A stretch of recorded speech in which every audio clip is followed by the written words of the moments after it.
नमस्कार, स्वागत है आपका अपने YouTube चैनल गुरुजी में। अब हम पिछले वीडियो से आगे कक्षा 8 की प्रश्नावली 2.2 का 8वां प्रश्न करेंगे। बिल्कुल आसान सा प्रश्न है। 3 लगातार पूर्णांक बढ़ते हुए क्रम में लेकर, तो हमने पहले देखे थे कि लगातार पूर्णांक हम किस प्रकार से लेते हैं। लगातार 2 प्रश्नों में हमने देखे थे। 3 लगातार पूर्णांक बढ़ते क्रम में लेकर उन्हें क्रमशः 2, 3 तथा 4 से गुणा कर योग करने पर योगफल 74 प्राप्त होता है। तीनों पूर्णांक ज्ञात कीजिए। देखिए बिल्कुल आसान है। 3 लगातार पूर्णांक मान लीजिए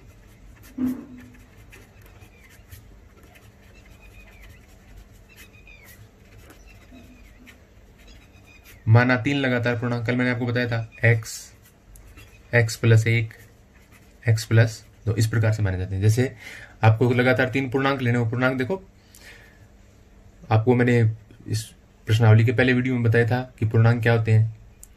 0, 1, 2, 3, 4, 5 और माइनस की संख्याएं भी -1, -2, -3, -4 इस प्रकार से आगे बढ़ते हैं, वो सब पूर्णांक होते हैं। तो कोई भी पूर्णांक आपको प्राप्त करना है, जैसे 7, तो इसके अगला पूर्णांक क्या होगा, इसमें 1 जोड़ देंगे, 7 प्लस 1 क्या जाएगा 8।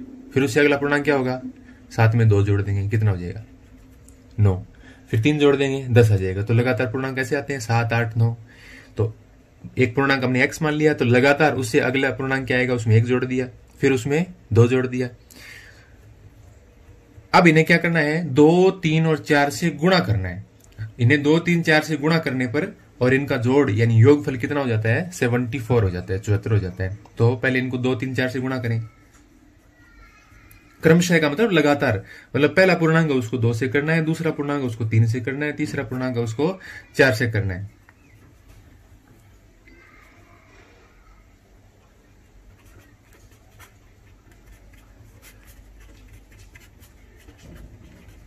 पूर्णांकों को क्रमशः 2, 3 व 4 से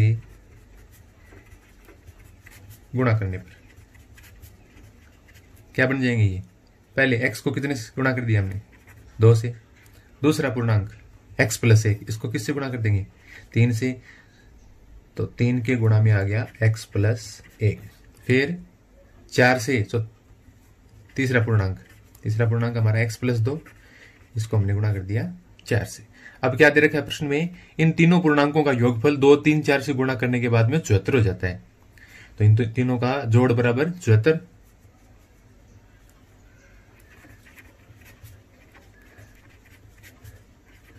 अब इनका योगफल जोड़ने के बाद जो परिणाम मिलता है वो होता है 74। योगफल कर दीजिए, पहला है ये, दूसरा ये, तीसरा है। देखो यहाँ आप इन ब्रैकेट के बाहर कोई संख्या लिखते हैं तो गुणा लगाएं, न लगाएं, कोई फर्क नहीं पड़ता, क्योंकि आप गुणा नहीं लगाएंगे तो भी वो गुणा में होती है संख्या। पहला पूर्णांक 2x प्लस, दूसरा पूर्णांक क्या है 3 गुणा, तो गुणा लिखने की कोई जरूरत नहीं है, x प्लस 1। फिर तीसरा पूर्णांक वो इसमें जोड़ दिया, 4 गुणा x प्लस 2। यानी ये 3 पूर्णांक थे। पहले हमने 3 पूर्णांक लिए, x प्लस 1, x प्लस 2 लगातार पूर्णांक। फिर इसको 2 से गुणा कर दिया, इसको 3 से गुणा कर दिया, इसको 4 से गुणा कर दिया। क्यों कर दिया, क्योंकि हमें प्रश्न में दे रखा था। फिर अब इन तीनों को जोड़ना है, इनको 2, 3 और 4 से गुणा करके जोड़ दिया। इन तीनों के बीच में क्या निशान लगा दी मैंने, प्लस के, और बराबर इनका जोड़ कितना है 74। अब देखिए इनको सरल कीजिए, 2x, 3 इस छोटे ब्रैकेट के बाहर है तो अंदर 2 पद है, एक तो x है फिर प्लस 1 है। तो 3 को पहले x से गुणा करेंगे, फिर प्लस 1 से गुणा करेंगे। 3 को x से गुणा किया 3x प्लस, फिर 3 को प्लस 1 से गुणा करोगे तो 3 एकम 3। ऐसे ही अगले देखो, प्लस 4 को x से गुणा करने पर 4x, और प्लस 4 को प्लस 2 से गुणा करेंगे तो 4 दूनी 8 प्लस का आ गया, बराबर कितना है 74। अब देखिए x कहां पर है, आपको 2x, 3x, 4x सभी क्या है प्लस में, सभी का चिन्ह क्या है प्लस से, तो जुड़ जाएंगे। 2x, 3x और 4x, तो 2, 3, 5 और 4 9x। x कितने हो गए 9। अकेली संख्याएं देखो, 3, 8 दोनों प्लस की, 3 और 8 कितनी हो गई 11, बराबर कितना है 74। अब जैसे प्रश्नावली हमने 2.1 में देखा, तो एक चर वाले रैखिक समीकरणों को हल किस प्रकार से करते हैं। तो 9x बराबर, ये प्लस का 11 है वो दाएं पक्ष में ले जाएंगे, किसका हो जाएगा माइनस का, प्लस की संख्या का पक्षांतरण करते हैं, दाएं पक्ष में ले जाते हैं, तो किसकी हो जाएगी? माइनस की। 9x बराबर 74 में से 11 घटाओ, 4 में से 1 घटाया 3, 7 में से 1 घटाया 6, कितना आ गया? 9x बराबर 63। अब 9 गुणा x, बीच में चिन्ह नहीं मतलब गुणा में है, 9 और x का गुणा है, तो x के गुणा में 9 है, वो बराबर के दाएं पक्ष में भाग में चला जाएगा बट्टे में, यहां से 9 है वो इसके नीचे आ गया। अब देखो ये 63 में 9 का भाग जा रहा है ना, 9 7 63, कितनी बार जाएगा? 7 बार, तो x का मान आ गया 7।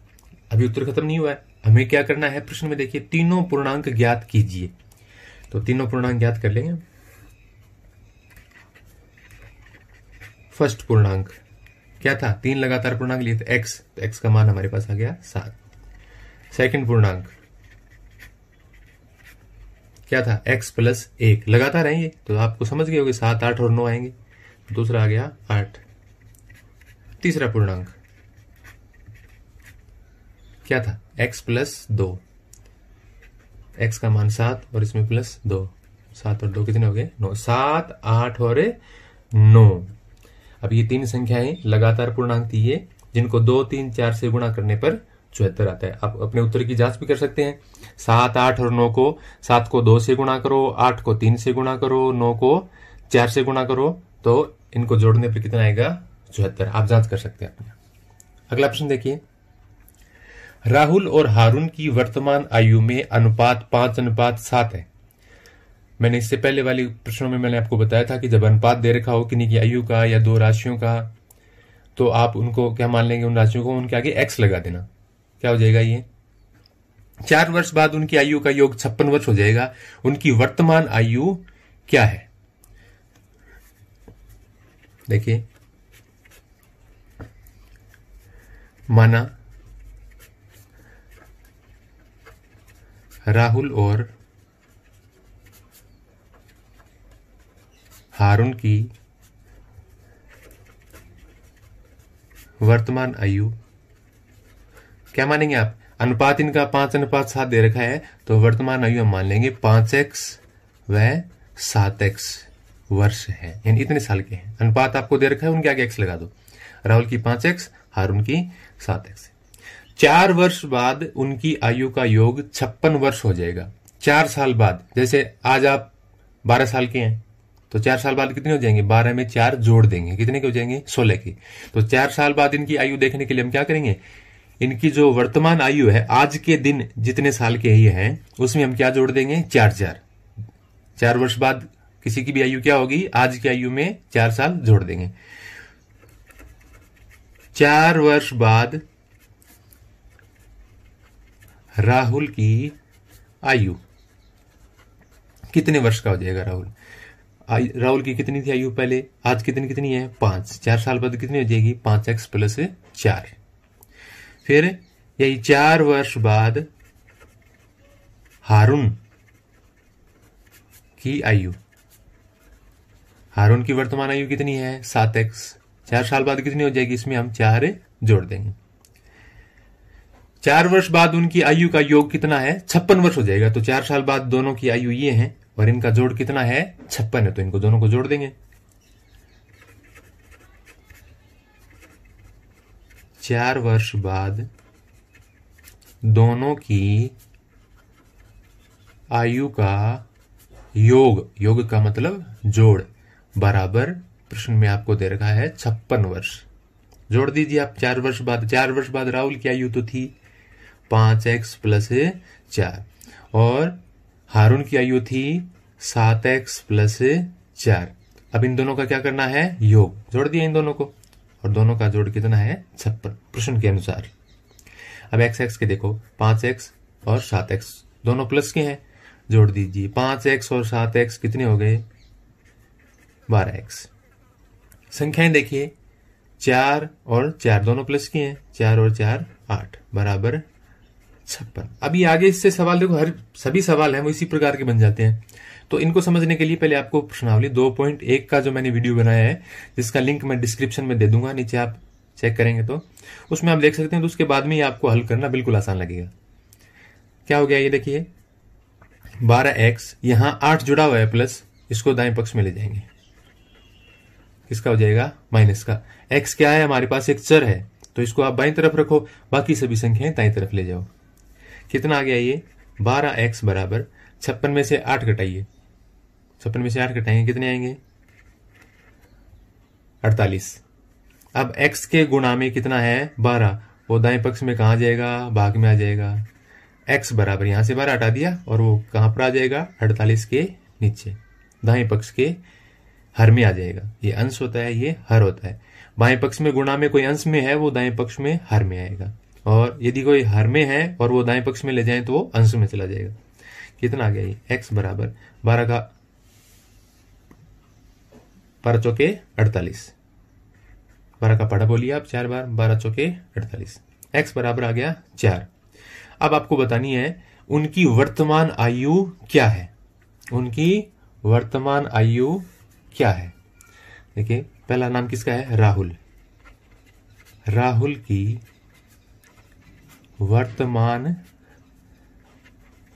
आयु बराबर, राहुल की वर्तमान आयु हमने कितनी मानी थी, राहुल की 5x और हारून की 7x, तो इसकी है 5x, 5 गुणा x, 5 गुणा x का मान कितना आया है, 4, 5 के गुणा में लिख दिया हमने 4, कितना आ गया ये, 500 का 20। तो ये तो राहुल की आयु होगी, कितने वर्ष होगी, 20 वर्ष। दूसरा नाम क्या है, हारून की वर्तमान आयु। हारून की वर्तमान आयु क्या मानी थी हमने, 7x, उनकी वर्तमान देखो 5x और 7x है, 7x, तो 7 गुणा, 7 के गुणा में x है, x का मान कितना आया है, 4, कितना आ गया, 700 का 28 वर्ष। ये देखिए बिल्कुल आसान से प्रश्न है, एक जैसे से प्रश्न है सभी। आप इनमें से कुछ प्रश्न सीख जाएंगे तो बाकी के तो आप स्वयं भी कर सकते हैं। अब देखिए प्रश्नावली 2.2 का ही 10वां प्रश्न हम देखते हैं। 9 तक के प्रश्न हम हल कर चुके हैं।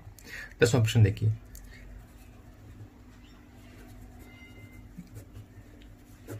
किसी कक्षा में बालक और बालिकाओं का, बॉयज एंड गर्ल्स की संख्याओं में अनुपात 7:5 है। वैसे ही अनुपात वाला सवाल है जो अभी हमने पीछे किया था। किसी कक्षा में बालक और बालिकाओं की संख्याओं में अनुपात 7:5 है। यदि बालकों की संख्या बालिकाओं की संख्या से 8 अधिक है तो कक्षा में कुल कितने विद्यार्थी हैं। तो देखिए आप वैसे लिख लेंगे, माना बालक और बालिकाओं की संख्या कितनी है, 7x और 5x। आप पीछे वाले सवाल के हिसाब से लिख सकते हैं,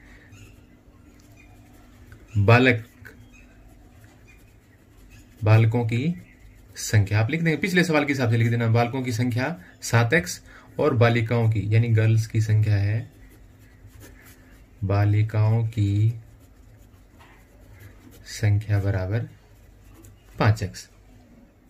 अब आगे क्या दे रखा है, यदि बालकों की संख्या बालिकाओं की संख्या से 8 अधिक है, यानी लड़के लड़कियों की संख्या से 8 अधिक है लड़के, तो आप किस प्रकार से लिखेंगे इसको,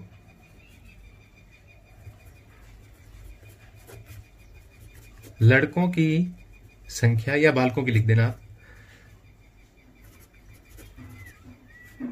वो बालकों लिख देना प्रश्न के हिसाब से। लड़कों की संख्या बालिकाओं की संख्या से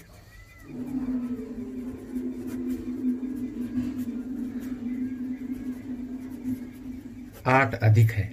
इसको आप कैसे लिखोगे, देखो लड़कों की संख्या कितनी है, बालकों की संख्या आपके पास 7x, और वो क्या है, लड़कियों की संख्या से 8 ज्यादा, यानी ये लड़कियों की संख्या है 5x। यदि आप लड़कियों की संख्या में 8 जोड़ देते हैं तो वो किसके बराबर हो जाएंगी, लड़कों की संख्या के बराबर हो जाएंगी।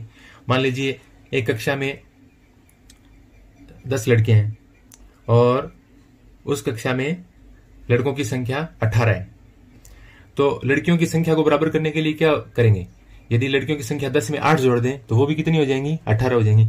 तो यहां पर बालिकाओं की संख्या कितनी है, 5x, और बालकों की संख्या कितनी है, 7x, और बालक क्या है, जो लड़के हैं उनकी संख्या लड़कियों से 8 ज्यादा है। तो यदि हम लड़कियों में 8 जोड़ दें तो लड़कों की और लड़कियों की संख्या क्या हो जाएगी, समान हो जाएगी। यदि बालिकाओं की संख्या में हम 8 जोड़ दें तो वो बालकों के समान हो जाएगी। अब देखो इसको, आप इसमें x में चर है, इसमें x चर है, तो आप क्या करोगे, जो दोनों चर वाले पद हैं उनको एक तरफ ले आएंगे। यहां 7x है, ये बराबर दाएं पक्ष में प्लस 5x है, ये बाएं पक्ष में ले आओ, किसका हो जाएगा माइनस का, और बराबर बच गया प्लस का 8। 7x माइनस 5x, 7x में से 5x घटाया कितना आ गया 2x, बराबर कितना बच गया 8। क्या आ गया ये x बराबर 8, ये 2 यहां गुणा हो रखा है, इसको दाएं पक्ष में कहा जाएगा, ये बट्टे में आ जाएगा, कितना आ जाएगा ये x बराबर 2 चौके 8, 2 का पहाड़ा 4 बार बोलेंगे 8 आ जाएगा, 2 चौके 8। अब आपको क्या बतानी है, तो कक्षा में कुल कितने विद्यार्थी हैं, कुल कितने विद्यार्थी हैं, यानी बालक और बालिकाओं को मिलाकर टोटल कितने हैं। तो पहले बालकों के निकाल लो, फिर बालिकाओं के निकाल लो, और फिर दोनों को जोड़ देंगे, क्या हो जाएंगे कुल विद्यार्थी आ जाएंगे, टोटल विद्यार्थी आ जाएंगे। तो अतः बालकों की संख्या अनुपात के हिसाब से कितनी मानी थी हमने, बालकों की संख्या 7:5 में 7x, कितनी है 7x, क्या जाएगा ये बराबर 7 गुणा x का मान कितना आया है 4, कितना आ गया ये 7 चौके 28। फिर बालिकाओं की संख्या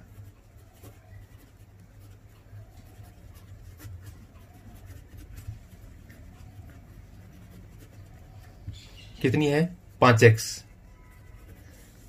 5 गुणा x का मान कितना आया है 4, 5 चौके 20। तो बालकों की संख्या 28, बालिकाओं की संख्या 20, तो कुल विद्यार्थी क्या जाएंगे, अतः कुल विद्यार्थी बालकों की संख्या और बालिकाओं की संख्या जोड़ दो, बालकों की आई 28, बालिकाओं की आई 20, देखो 8 ज्यादा है नहीं ये, 28 और 20 कितनी हो गई 48, ये आपका उत्तर आ गया। अगला प्रश्न देखिए, बाईचुंग के पिताजी उसके दादाजी से 26 वर्ष छोटे हैं। बाईचुंग, आपको नाम अजीब सा लग रहा होगा, लेकिन पूर्वोत्तर भारत है, वहां पर ऐसे नाम होते हैं। भारत की फुटबॉल टीम के कप्तान भी हुआ करते थे बाईचुंग भूटिया, काफी फेमस खिलाड़ी थे भारत के। तो बाईचुंग के पिताजी उसके दादाजी से 26 वर्ष छोटे हैं। ये देखो, आप थोड़ा सा समझना होगा इसको, शुरू में 3 लोगों की बात हो रही है, एक बच्चा है उसके पिताजी की और उसके दादाजी की, और एक वो स्वयं हो गया, खुद हो गया बच्चा।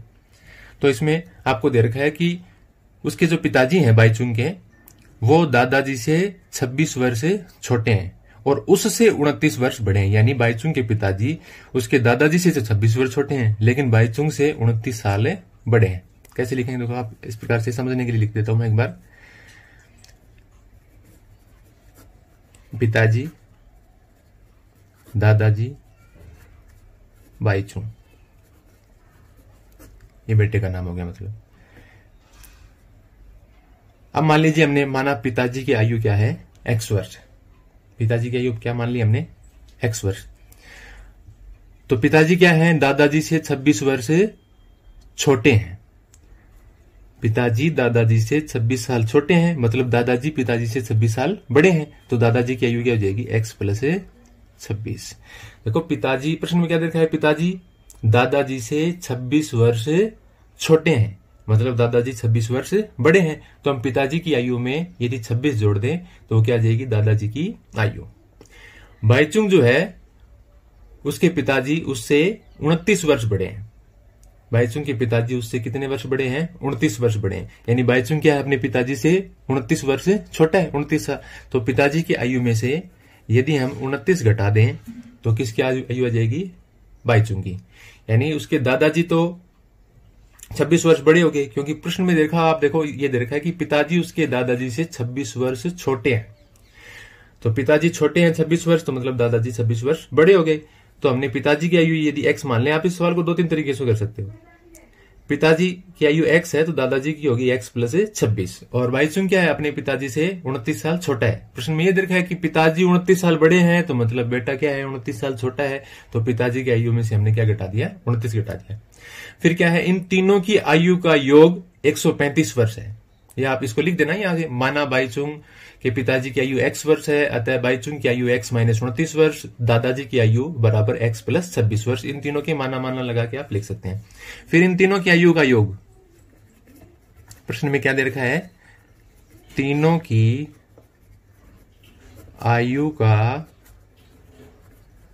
योग बराबर 135 वर्ष।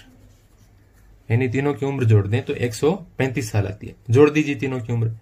बाईचुंग की कितनी है, x माइनस 29, प्लस पिताजी की कितनी है x, जोड़ दी। और तीसरी दादाजी की कितनी है, x प्लस 26 और बराबर तीनों का जोड़ है 135। देखो ब्रैकेट हटा के लिख सकते हैं या बिना ब्रैकेट पहले भी लिख सकते थे आप।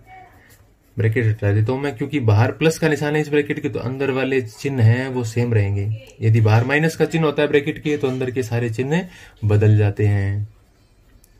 क्या आ गया ये, देखो x की संख्या देखो पहले आप, x के पद हैं x x x, कितने हो गए 3x।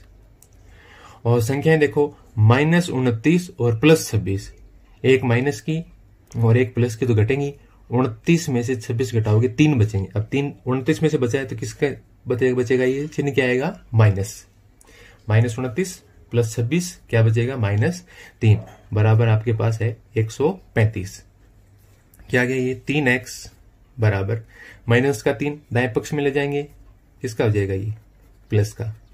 क्या गया 3x बराबर 135 प्लस 3 कितना गया 138। x के गुणा में 3 है, इसको दाएं पक्ष में ले जाएंगे, कहां जाएगा ये भाग में, यहां से दाएं तरफ हर में आ जाएगा ये। क्या 3 का भाग इसमें जाता है, आपको मैंने बार बार बताता हूं मैं नियम कि 3 के भाग का नियम क्या है, संख्याओं के जोड़ में यदि 3 का भाग जाता है तो पूरी संख्या में 3 का भाग जाएगा। संख्याओं को जोड़ो, 1 और 3 4, 4 और 8 12, क्या 12 में 3 का भाग जाता है, 300 के 12 जाता है, तो इसमें भी 3 का भाग जाएगा। क्या हो जाएगा 300 के 12, कितना बच गया 1, क्या आ गया 8 लगाया 18, 3 6 के 18, तो x बराबर क्या आ गया 46। तो x किसकी आयु थी भाई, पिताजी की, तो पिताजी की आयु क्या हो गई 46 वर्ष। तीनों की आयु बतानी है हमें अलग अलग प्रश्न में, प्रश्न पढ़िए आप। पिताजी की आयु 46 वर्ष, यहां लिख देता हूं मैं। बाईचुंग की आयु